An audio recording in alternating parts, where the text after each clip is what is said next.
बिस्मिल्लाहिर्रहमानिर्रहीम अस्सलाम वालेकुम। मैं हूं सैयद कौसर अब्बास और एक नए पॉडकास्ट के साथ आपके सामने हाजिर हूं। नादरीन, आपने देखा कि पाकिस्तानी फौज और तमाम इदारों ने एक बड़ा ही मुस्बत रोल प्ले किया, लेकिन उस सारी सिचुएशन के ऊपर कुछ लोग ऐसे थे, बहुत चंद वो गंदी मछलियां ऐसी थीं कि जो उस सिचुएशन के ऊपर भी पाकिस्तान की बजाय इंडिया को सपोर्ट करती हुई नजर आई। और यूं लगा कि जैसे कोई पाकिस्तान, वो पाकिस्तानी नहीं बल्कि वो कोई इंडियन तर्जुमान है। और उस सिचुएशन के ऊपर हमने देखा, पाकिस्तान के ऊपर क्रिटिसिज्म किया, पाकिस्तान को बुरा भला कहा। तो ये वो गद्दारे वतन है कि जो इसी फौज का खाते रहे,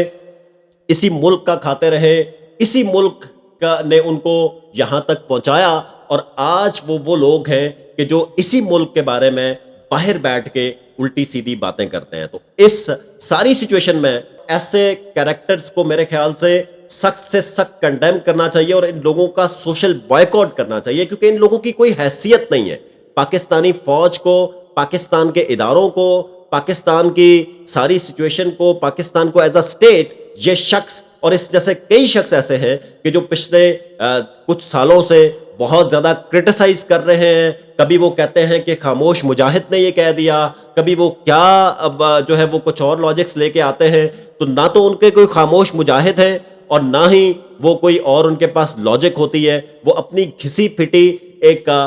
फेक स्टोरीज, डिसइंफॉर्मेशन जो है वो अवाम के सामने लेके आते हैं और अवाम को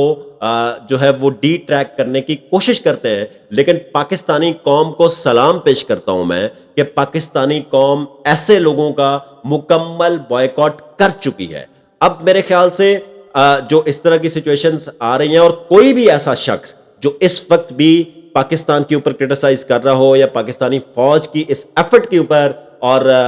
इसको जो है किसी भी तरीके से क्रिटिसाइज कर रहा हो, तो मेरे ख्याल से उनके लिए डूब मरने का मकाम है कि जिस तरीके से पाकिस्तानी फौज ने साबित किया, पाकिस्तानी एयरफोर्स ने साबित किया कि जिस तरीके से वो ये अहलियत रखते हैं कि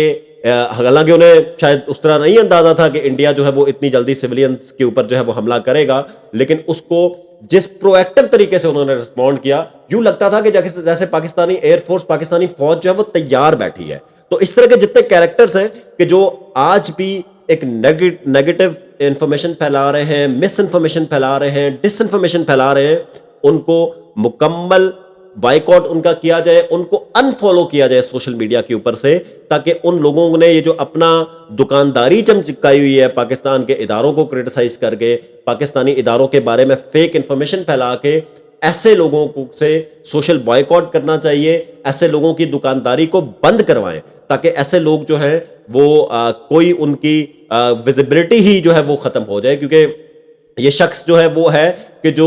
पाकिस्तानी फौज के अंदर सर्व करके गया और आज उसी पाकिस्तानी फौज को वो बुरा भला कहता है और एक गद्दार का किरदार जो है वो अदा कर रहा है। तो हम किसी भी तरह के इस तरह के गद्दार को बर्दाश्त नहीं करेंगे। हमें फौरी तौर पे इस तरह के गद्दारों का सोशल बॉयकॉट करना चाहिए और किसी भी तरीके से इस तरह के गद्दारों को जो है वो सपोर्ट तो दूर की बात, ऐसे लोगों की शक्ल भी नहीं देखनी चाहिए कि जो पाकिस्तान की इदारों को, पाकिस्तान की सालमियत की जहां पे बात आती है वहां पर भी वो एक नेगेटिव क्रिटिसिज्म करते हैं और उसकी वजह से लोगों को डी ट्रैक करने की कोशिश करते हैं। और उसके अलावा जो भी इस वक्त कोई ऐसे कैरेक्टर्स हैं या ऐसे लोग हैं कि जो इस सिचुएशन में भी जो गलत इंफॉर्मेशन फैला के लोगों को डी ट्रैक करने की कोशिश करते हैं और एक खामखा का एक क्रिटिसिज्म जो है वो कर रहे हैं, उनसे मेरी अपील है कि सबसे पहले पाकिस्तान की बात करें। आपकी सियासी जमातें, आपकी कोई भी एफिलिएशन जो है वो बाद में है, सबसे पहले पाकिस्तान है। पाकिस्तान हमेशा जिंदाबाद का नारा लगाएं, अपने लोगों को, अपने फॉलोअर्स को, अपने पार्टी वर्कर्स को, हर एक को जो है वो मोटिवेट करें कि वो सिर्फ और सिर्फ इस वक्त सबसे पहले पाकिस्तान की बात करें। क्योंकि जब पाकिस्तान की सालमियत की बात आ जाए, जब पाकिस्तान के नाम की बात आ जाए, जब पाकिस्तान के इदारों की बात आ जाए, तो उससे बढ़ के हमें, मेरा ख्याल से, किसी को अहमियत नहीं देनी चाहिए। पाकिस्तान है तो हमारी सियासत है, पाकिस्तान है तो हमारी पहचान है, पाकिस्तान है तो हमारी इस सारे जो सिस्टम है उसके अंदर कोई सुनवाई है। अगर पाकिस्तान नहीं है खुदा ना खास्ता, तो आप सब लोग کوئی اہمیت کے حامل نہیں ہے. سب سے امپورٹنٹ چیز یہ ہے کہ اس وقت ہمیں جو گورنمنٹ کا نیریٹو ہے، جو اسٹیٹ کا نیریٹو ہے، جو پاکستانی فوج کا نیریٹو ہے، اس نیریٹو کو سب سے پہلے پاکستان کا نیریٹو ہے اور وہ نیریٹو جو ہے اسی کو ہم ازل سے اڈاپٹ کر کے بیٹھے ہوئے ہیں. جب بھی پاکستانی میری پوری عمر میں میرے خیال سے جب پاکستان کی بات آتی ہے تو میں اتنا ہوں کہ میرے اس وقت جو ہے وہ میں کسی اور چیز کی بات نہیں کرتا، سب سے پہلے پاکستان کی بات کرتا ہوں. تو میری ریکویسٹ ہے سب سیاسی جماعتوں سے، سب سٹیک ہولڈرز کے، سب سے پہلے پاکستان کی بات کریں. پاکستان ہمیشہ زندہ باد.